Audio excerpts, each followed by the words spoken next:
Hello students, मैं Tanvi bankers ground में आप सभी का हार्दिक स्वागत करती हूं। तो स्टूडेंट्स, लगातार नोटिफिकेशंस आती जा रही हैं। सबसे पहले आपकी आईबीपीएस आरआरबी की आई, साथ ही साथ आपका आरबीआई ग्रेड बी ऑफिसर की वैकेंसीज अनाउंस हो गई, फिर आपका आईबीपीएस क्लर्क का अनाउंसमेंट हो गया और साथ ही साथ आपका एलआईसी एचएफएल में असिस्टेंट की वैकेंसीज भी अनाउंस हो गई हैं। तो आज के सेशन में मैं आपके साथ एलआईसी एचएफएल की कंप्लीट नोटिफिकेशन को डिस्कस करूंगी ताकि आप ये देख सके कि आप इस एग्जाम को भर सकते हैं कि नहीं भर सकते हैं, और यदि आप इस एग्जाम को फिल कर रहे हैं तो आपको किस तरह से प्रिपेयर करना है, आपका एग्जाम पैटर्न क्या है, स्कीम ऑफ एग्जाम क्या है, वो सारी चीजें आपको समझ आ सके। जो जो नोटिफिकेशन में आपको गिवन है ये सारी डिस्कशन आज हम करेंगे। ओके, तो चलिए स्टार्ट करते हैं। तो सबसे पहले तो देखिए, आपकी इस बार एलआईसी ने 200 असिस्टेंट की वैकेंसीज अनाउंस करी हैं। स्टेट वाइज वैकेंसीज उन्होंने खुद आपको बताई हैं और आप जो है वो स्टेट को फिल करेंगे, जो स्टेट भी आप फिल करना चाहते हैं, ठीक है। और आपका एग्जाम भी वही होगा और आपकी पोस्टिंग भी उसी स्टेट में होगी।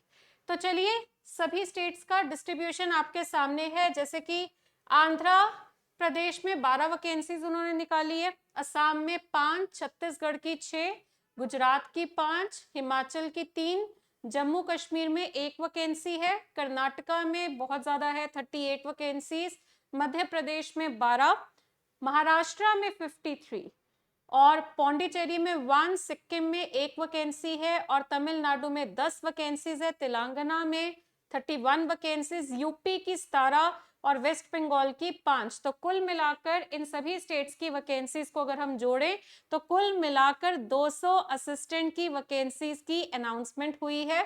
अच्छी खासी वैकेंसीज है। इस मौके को भी आप जो है इस मौके का फायदा पूरी तरह से उठा सकते हैं। देखिए, सभी एग्जाम्स की तैयारी कर रहे हैं तो लगे हाथ इस एग्जाम को भी फिल करिए, है ना। कोई एक्स्ट्रा एफर्ट थोड़ा करना है, जो आप सब पढ़ रहे हो वही सारा सिलेबस है इस एग्जाम का, और बल्कि बाकी एग्जाम से थोड़ा डिफिकल्टी लेवल आपका इजी होगा। ओके, एलआईसी का पेपर थोड़ा सा आसान आता है बाकी एग्जाम से, और ज्यादा प्री मेंस का पंगा भी नहीं है। यहाँ पर एक सिंगल पेपर होना है और उसके बाद इंटरव्यू होना है, तो आपको कुछ भी एक्स्ट्रा एफर्ट नहीं करना पड़ेगा इस एग्जाम के लिए। बाकी एग्जाम्स के साथ साथ ही आपका एलआईसी की प्रिपरेशन जो है वो भी हो जाएगी और पेपर भी हो जाएगा। तो चलिए, इसके बाद आपकी सबसे इंपॉर्टेंट बात जो है वो है इंपॉर्टेंट डेट्स की। आपकी क्या क्या इंपॉर्टेंट डेट्स है? देखिए, ऑनलाइन रजिस्ट्रेशन आपकी 25 जुलाई 2024 से स्टार्टेड है और ये आपकी एंड होगी 14 अगस्त 2024 को। तो लास्ट डेट की वेट मत करना, टाइम पे ही आप इस बैच के लिए रजिस्ट्रेशन कर लीजिए।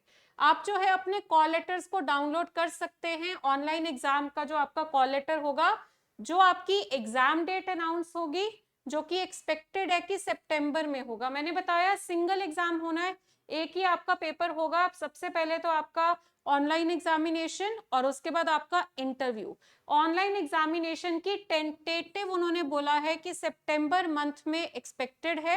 एग्जैक्ट डेट जो है वो आपको बता देंगे। अभी उन्होंने आज सच नोटिफिकेशन में इसकी एग्जैक्ट डेट नहीं बताई है, और जो भी वो एग्जैक्ट डेट निकालेंगे सितंबर के मंथ की कौन सी डेट फाइनलाइज होती है, उस डेट से 7 से 14 दिन पहले इनकी वेबसाइट पर आप जो है इनके कॉल लेटर्स को भी डाउनलोड कर सकते हैं। ओके, तो ये इंपॉर्टेंट डेट्स है, ये सबसे इंपॉर्टेंट है आपके लिए इस टाइम। तो 14 अगस्त, तो आप जो है आजकल में फॉर्म फिल कर लीजिए, लास्ट डेट्स की वेट मत करना। ये चीज वो नोटिफिकेशन में भी बोलते हैं कि लास्ट डेट्स में आपको हो सकता है फॉर्म फिल करने में प्रॉब्लम आए, तो लास्ट डेट से पहले ही 3-4 दिन पहले तक ही आप अपना फॉर्म जो है पूरी तरह से फिल कर दीजिए। ये भी नहीं कि सिर्फ एप्लीकेशन फॉर्म फिल कर रहे हो, फीस बाद में कर रहे हो, है ना। फीस में ही ज्यादा प्रॉब्लम आती है।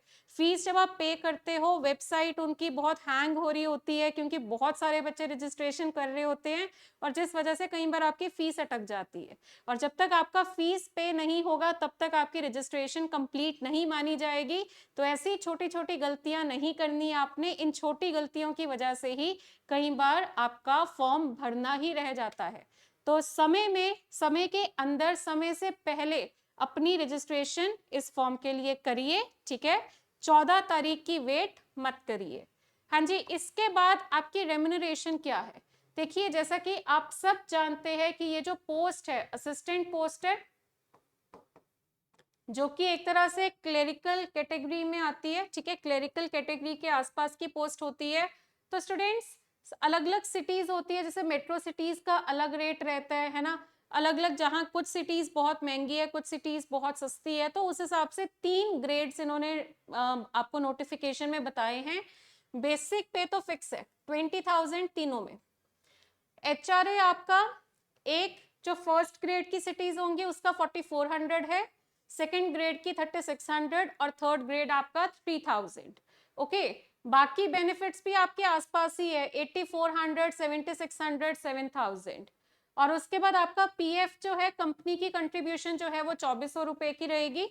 और टोटल आपका जो मंथली आपका सैलरी बनेगी, ओके, मंथली आपकी जो सैलरी बनेगी मतलब 32 से 35 हजार की सैलरी आप जो है, मतलब ये पूरी नोटिफिकेशन में आपको कैलकुलेशन बताई हुई है। तो आपकी जो टोटल मंथली सैलरी बनेगी वो आपकी 32 से 35 हजार की रेंज में आप ले सकते हैं, ठीक है। और ये एनुअल आपको बताया हुआ, और जो आपको टैक्सेस वगैरह अप्लाई करने के बाद जो सैलरी इन हैंड आपको मिलेगी वो भी आपकी, बस आप लगा लो कि 1-2 हजार माइनस होंगे और बाकी सैलरी आपको इन हैंड मिलेगी। और इतना ही नहीं, इसके साथ आपको कुछ एक्स्ट्रा बेनिफिट्स भी मिलते हैं इस सैलरी के अलावा। वो क्या है, इनके अलावा आपको मेडिक्लेम मिलेगा, ठीक है, आप एलिजिबल रहेंगे मेडिक्लेम के लिए, ग्रेच्युटी मिलेगी, ग्रुप इंश्योरेंस स्कीम्स होंगी आपके लिए, हाउसिंग लोन आपको मिलेगा। बहुत देखो आज की डेट में हर कोई लोन पे डिपेंड करता है ना, मिडिल क्लास बंदा जो है लोन के ऊपर जीता है। तो अगर आप गवर्नमेंट जॉब में हैं तो आपको इस तरह के लोन्स की बहुत अच्छी फैसिलिटी भी मिल जाती है। परफॉर्मेंस लिंक्ड इंसेंटिव्स भी आपको मिलेंगे। LIC में ये वाली जो पोस्ट है इसमें आपकी परफॉर्मेंस के हिसाब से इंसेंटिव्स भी आपको एक्स्ट्रा मिलेंगे, ठीक है, जो कि रूल आप उनका एप्लीकेबल रहेगा उस हिसाब से। हर साल every year based on quarterly या एनुअल परफॉर्मेंस, आपकी परफॉर्मेंस के बेसिस पे हर साल एम्प्लॉय जो है वो इंक्रीमेंट के लिए एलिजिबल रहेगा, जो कि अप टू 10% होगी ऑन टोटल एनुअल सैलरी। 10% की इंक्रीमेंट हर साल होगी, ठीक है।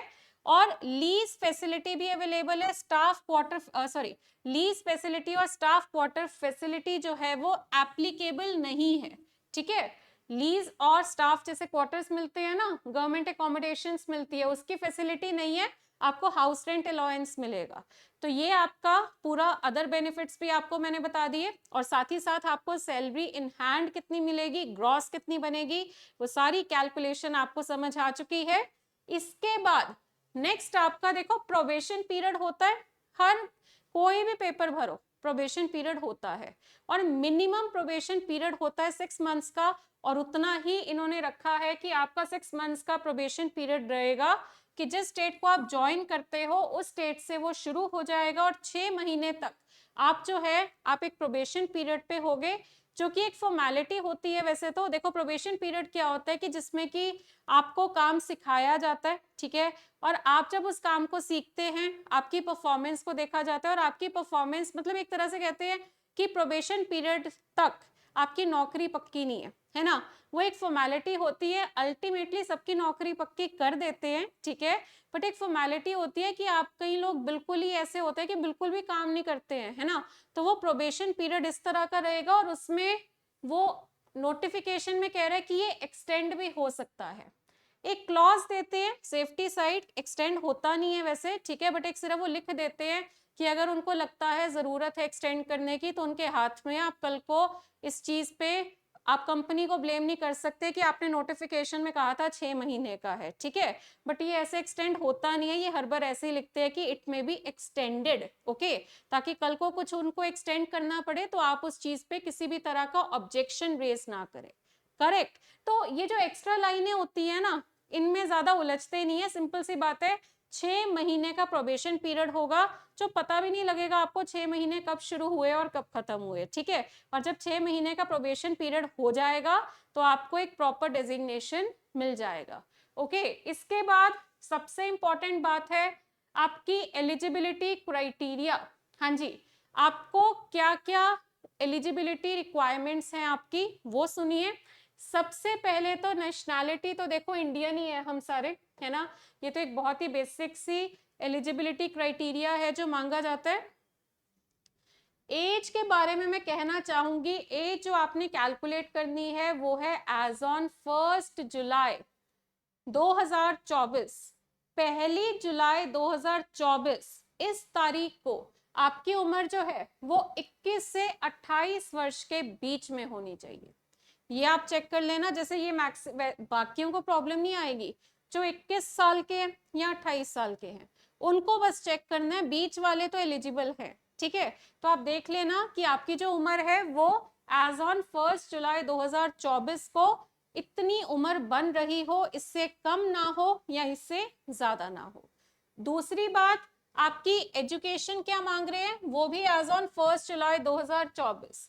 देखिए ये समय ऐसा होता है जून जुलाई का समय कि आपके रिजल्ट कुछ के आ जाते हैं, कुछ के आने वाले होते हैं, है ना, 10 दिन ऊपर नीचे से बड़ी प्रॉब्लम हो जाती है कि आपकी नोटिफिकेशन की एज ऑन डेट जो होती है उसके 10 दिन बाद ही रिजल्ट आया, तो बच्चे फॉर्म फिल नहीं कर पाते हैं।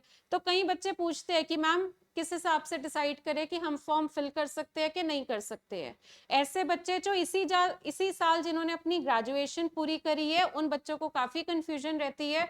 तो बच्चे आप देख लेना कि अगर आपका रिजल्ट जो है वो 1 जुलाई 2024 को आ गया है तो आप एलिजिबल है, इससे पहले आ चुका है तो आप एलिजिबल है, पर अगर इस डेट के बाद आ रहा है फिर आप एलिजिबल नहीं रहेंगे। और ग्रेजुएशन में उन्होंने मांगे हैं आपसे कम से कम 60% मार्क्स। ठीक है, आप जो भी बैचलर है, चाहे आप बीकॉम हो, बीए कर रखी है आपने, बीएड कर, कोई भी बैचलर चलेगी, medical, non medical, arts, commerce, सभी बच्चे जो है, सभी स्ट्रीम के जो बच्चे हैं वो सारे के सारे एलिजिबल है इसके लिए। बस आपके नंबर उसने मांगे हैं 60% होने चाहिए। ओके, और किसी भी डिसिप्लिन में चलेंगे, किसी भी यूनिवर्सिटी के चलेंगे, बस वो रिकॉग्नाइज्ड होनी चाहिए बाय गवर्नमेंट ऑफ इंडिया। ठीक है, और यहाँ पे उसने ये भी बोला कि जो कोर्स आपने कंप्लीट किया है कॉरेस्पॉन्डेंस से, डिस्टेंस एजुकेशन से या पार्ट टाइम, वो एलिजिबल नहीं है। ठीक है, आपने प्रॉपर ये कोर्स कॉलेज जाकर कंप्लीट किया हो, ये उनकी रिक्वायरमेंट है। उसके बाद कंप्यूटर लिटरेसी क्या मांगा, आपको नॉलेज होनी चाहिए operating and working knowledge computers की, कंप्यूटर सिस्टम की, बहुत जरूरी है। ठीक है, उन्होंने लिखा है एप्लीकेशन जब आप भरोगे उसमें भी पूछेंगे कि आपकी कंप्यूटर की नॉलेज है कि नहीं है। ओके, और कैंडिडेट के पास कोई सर्टिफिकेट है तो भी चलेगा, डिप्लोमा कर रखा है तो भी चलेगा, होता है ना diploma in computer application, degree है आपके पास कोई कंप्यूटर की वो भी चलेगी। ठीक है, और किसी ने अगर ये सब नहीं है, किसी ने कंप्यूटर या इंफॉर्मेशन टेक्नोलॉजी को as one of the subjects पढ़ा है हाई स्कूल या कॉलेज या इंस्टीट्यूट में। ठीक है, ज्यादा उन्होंने आपसे चीजें नहीं मांगी है, आपने जिंदगी में कभी भी कहीं भी अगर कंप्यूटर भरा है तो आप कंप्यूटर लिटरेट माने जाएंगे, चाहे हाई स्कूल होता है +1 +2। ठीक है, हाई स्कूल में यदि आपका कोई कंप्यूटर का सब्जेक्ट था या फिर आप कॉलेज में जब थे, चाहे बैचलर के टाइम चाहे मास्टर्स के टाइम, किसी भी सेमेस्टर में कोई एक सब्जेक्ट अगर आपने कंप्यूटर का पढ़ा है या इंफॉर्मेशन टेक्नोलॉजी का पढ़ा है, क्योंकि कॉलेज टाइम में ना ज्यादातर इंफॉर्मेशन टेक्नोलॉजी का सब्जेक्ट होता है।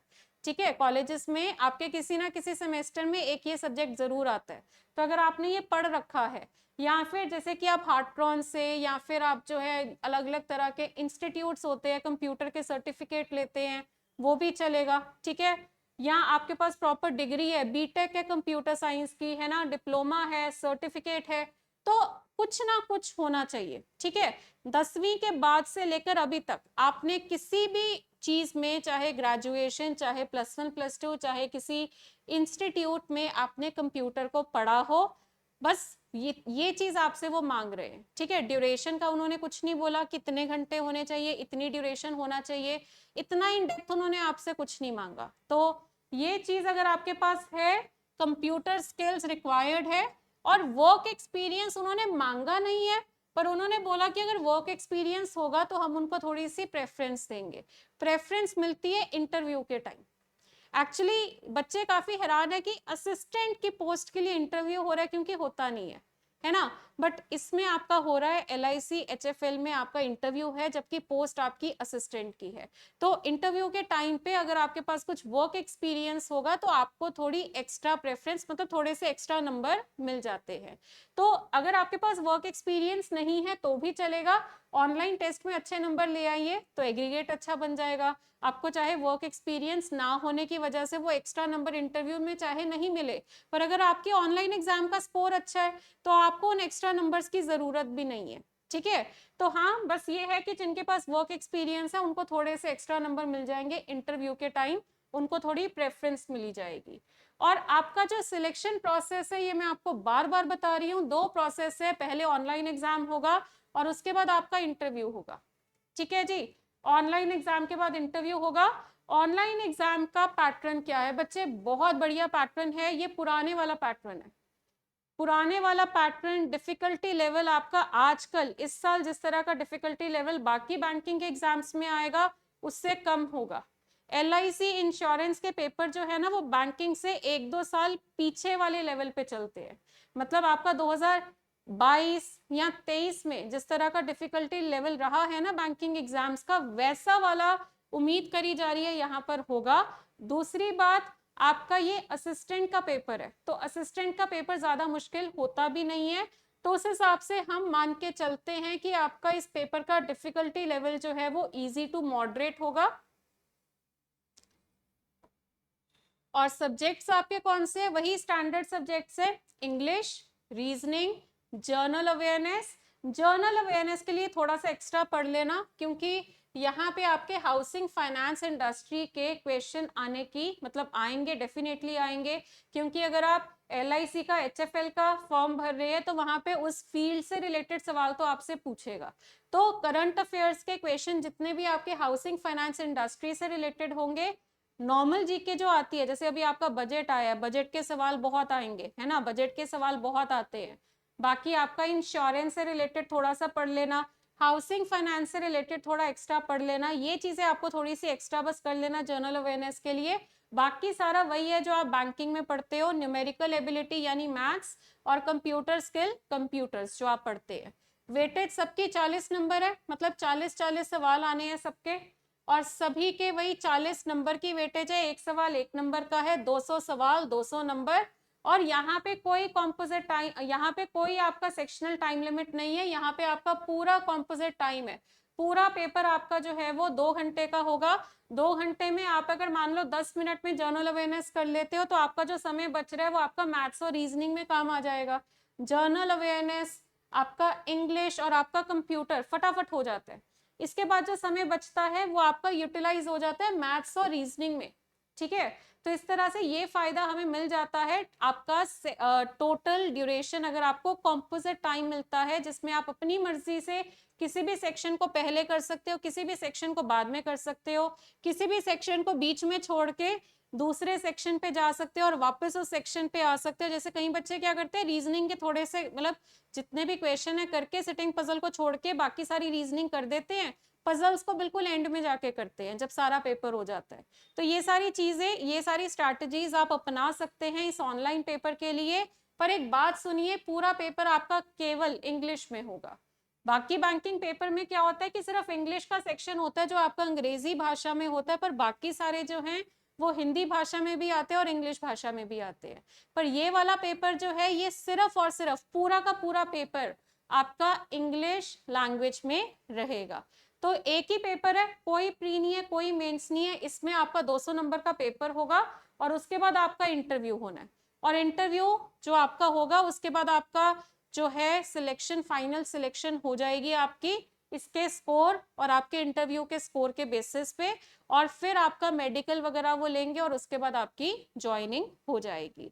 तो ये है आपकी पूरी नोटिफिकेशन LIC HFL की, जिसमें कि इन्होंने इस बार 200 असिस्टेंट की वैकेंसीज निकाली है। और मैं साथ ही साथ आपको ये भी बताना चाहूंगी कि ये जो स्टेट्स है, आप देखिए, क्योंकि आप जो भी स्टेट को फिल करेंगे ना वहीं पर आपकी पोस्टिंग होगी।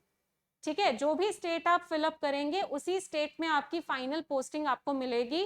ओके, एंड दूसरी बात, आपका जो सेंटर आएगा, एग्जाम सेंटर आएगा ऑनलाइन एग्जामिनेशन का, वो भी स्टेट के अकॉर्डिंगली आएगा। तो स्टेट को ध्यान से भरना। अब जो भी स्टेट भरने जा रहे हैं, ठीक है, वैसे तो आप जहाँ के हैं, जहाँ से आप बिलोंग करते हैं, बच्चे वहीं की स्टेट भरते हैं, पर कई बार आसपास वाली भी भर लेते हैं, तो वो आपने देखना है, ठीक है।